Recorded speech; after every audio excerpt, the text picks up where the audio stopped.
Hello and welcome back. I'm Joshua Barnes and you're watching NewsX World.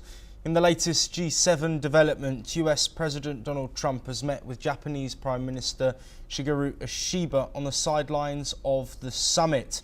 G7 leaders are trying to find common ground on the wars in Ukraine and the Middle East, but tensions have flared earlier after US President Donald Trump criticised the group's past decision to remove Russia. Standing alongside Canadian Prime Minister Mark Carney, Trump said the G8 made a mistake when it kicked out Russia in 2014 after the annexation of Crimea. He argued that if Russia had stayed in the group, President Putin might not have invaded Ukraine in 2022. Trump said Putin communicates only with him and not with anyone else, and that the Russian president remains upset about Russia's removal from the group, a feeling Trump says he understands.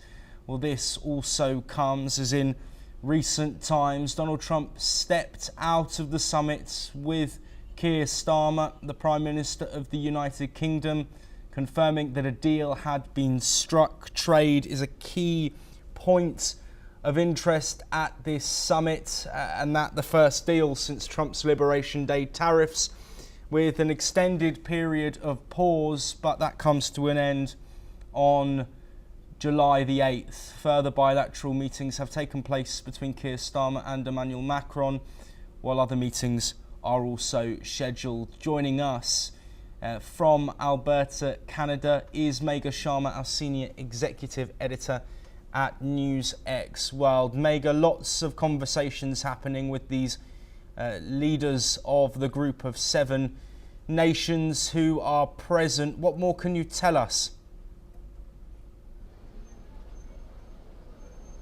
Right, as was well predicted and forecast, there has been a bilateral that has happened between the US President Donald Trump and his United Kingdom counterpart Keir Starmer, and there is a strong statement that has come from America. US President Donald Trump says that Keir Starmer has been able to do in just a few months what Boris Johnson and later on Rishi Sunak, who had been the heads of states of United Kingdom previously, could not do in the last 6 years. There has already been a discussion held and in principle a deal that has been agreed upon between UK and United States. A proclamation needs to be signed by US President Donald Trump and UK Prime Minister Keir Starmer. Now that is expected to happen on the sidelines of the G7 summit, so we are going to keep a close eye on that, but keep having a detailed view of what is it that the two countries are dealing with. Remember, the United States administration had imposed tariffs to the tune of 50% on goods and services of United Kingdom that are exported into United States of America. Topmost amongst these goods are steel and autos, the vehicles, the automobiles that enter from United Kingdom into US territory. On the other hand, UK had also threatened to ban imports from United States, which included ethanol particularly, and the second product was beef. Now at this time, all these bans and threats have been kept aside.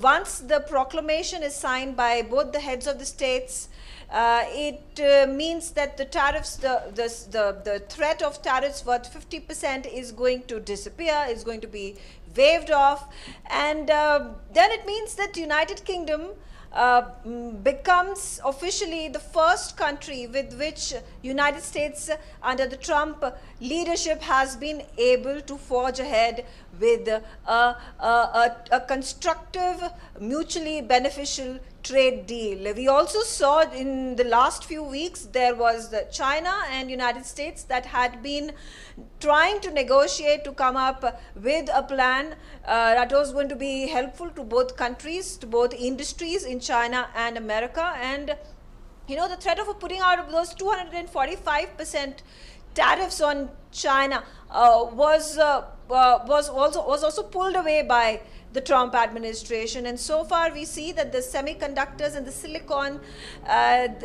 chips that were being, that had at one point of time being halted by the US administration to enter into US territory have once again seen exports from China. Meanwhile, as we already know, that the Chinese international students are being now allowed back to study in America. So those are the outlines of what is happening at the G7 summit. We already said, tariff wars and trade negotiations are going to be on top of the agenda, and that's exactly how things are panning out as we speak.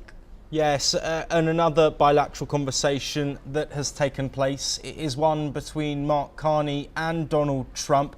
Trump earlier stating in front of media before that meeting took place that he was a tariff person. I just want to read out an update that we've had in the last couple of minutes, and that is that Canadian Prime Minister Mark Carney says he thinks that Trump will be able to wrap up a new economic and security deal between the US and Canada with Mark Carney in the next 30 days. Megha, what can you tell us about recent relations between the US and Canada? Of course, Mark Carney had Donald Trump as a key part of his campaign in that election. Yes, this is a forward-moving plan. This is something constructive. This is tangible. That 30 days are being allotted for a deal to be built up, the deal to be negotiated between Trump and Carney. Now, a number of products, goods that used to at one point of time travel into United States of America from Canada included lumber, included autos, included steel, as well as aluminum. Now, all these products have at this point of time, their export has been halted.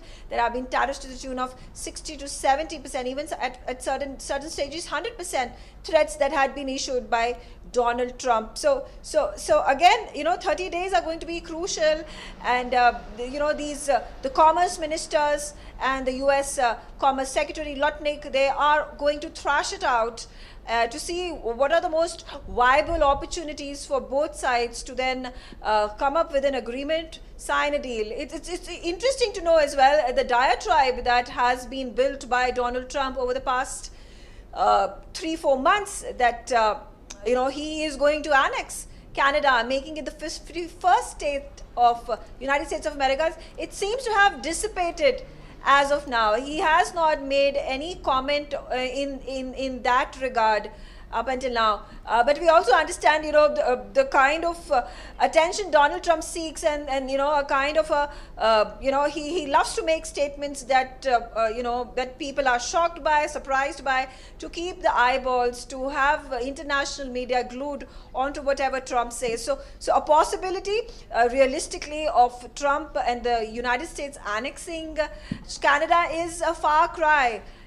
from what Trump actually goes about blabbering during his press conferences and media briefings and wherever he travels to all across the globe. But the key point you already mentioned, that 30 days being allotted for a deal to be struck, and in all likelihood it is going to be a done deal in the next few weeks. Yes, and Megha, very briefly before we let you go, in that joint press conference that was given by Keir Starmer and Donald Trump, the US president did talk about the ongoing situation between Iran and Israel.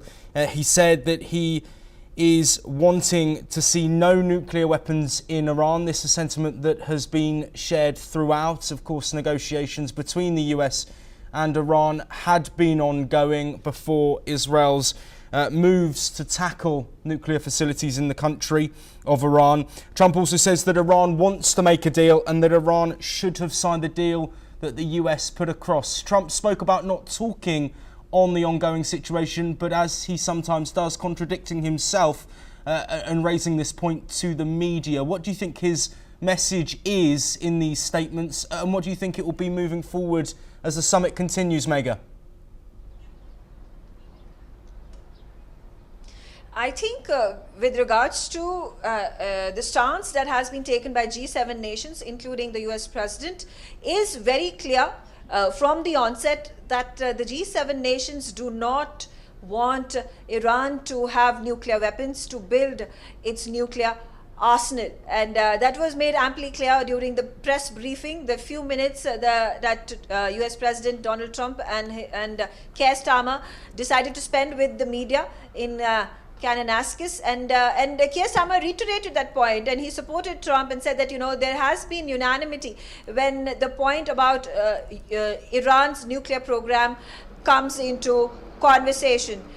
We were talking about, you know, a joint statement that has been drafted thus far by the G7 nations. It is yet to be signed. Now, whether Trump decides to join the rest of the 6 nations and signs that joint statement condemning Iran from for its nuclear for its uranium enrichment program to build nuclear arsenal. Well, if the leaders are on the same page, I mean, one would ponder as to what is the hesitation of Donald Trump for not signing this joint statement. Yes, Megha Sharma, thank you ever so much for joining us from Alberta. We will come back to you.